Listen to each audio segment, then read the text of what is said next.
আমরা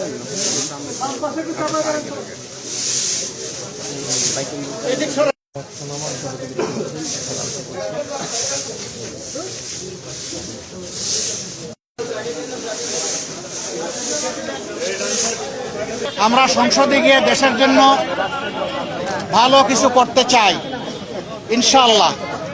আর সংস্কারের মাধ্যমে সমাজের আবর্জনা দূর করতে চাই। এই আবর্জনা রাস্তার ময়লা, ড্রেইনের ময়লা, ছড়ার ময়লা থেকে শুরু করে মানুষের মনের আবর্জনা আমরা দূর করতে চাই। মানসিক সংশোধনের জন্য আমাদের অভিযান।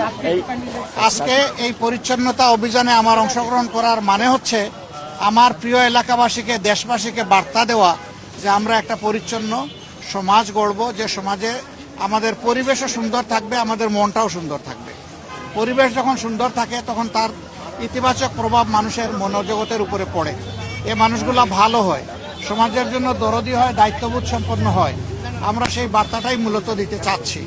আমাদের ছোট্ট একটা দেশ, আমরা সবাই যদি আন্তরিক হই তাহলে নিজ নিজ আঙ্গিনা আমরা পরিষ্কার রাখলেই দেশ পরিষ্কার হয়ে যাবে।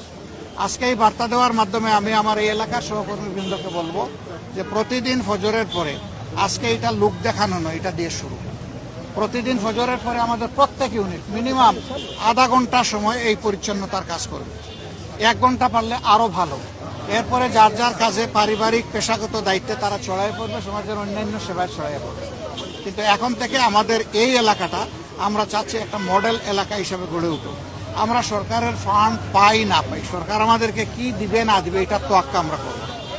তবে আমরা আশা করব, দাবি রাখবো, এই এলাকার ন্যায্য পাওনা থেকে সরকার যেন এলাকাকে বঞ্চিত না করে।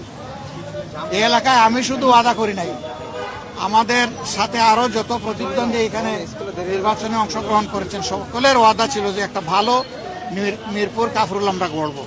এখন সবার সমবেত দায়িত্ব, আমি সকলের সহযোগিতা চাই।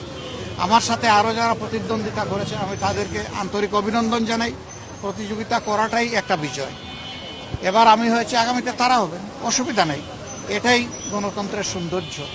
আমাদের কাজের মাধ্যমে জনগণকে প্রশান্তি দেওয়া, জনগণের জীবনে নিরাপত্তা ফিরিয়ে আনা, শঙ্কা দূর করা, একটা ভ্রাতৃত্বমূলক সমাজ ব্যবস্থা গড়ে তোলা, দল মত এবং ধর্মের ঊর্ধ্বে উঠে আমরা এই কাজটা করতে চাই।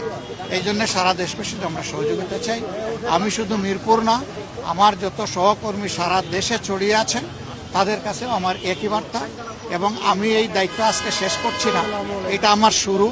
আমি ঢাকায় থাকলে প্রতিদিন এখানে আসবো, প্রতিদিন রাস্তা ঝাড়ু দেবো ইনশাআল্লাহ। আর ঢাকার বাইরে থাকলে যেখানে যাব ওখানে আমার সহকর্মীদের নিয়ে আমি কাজ করব।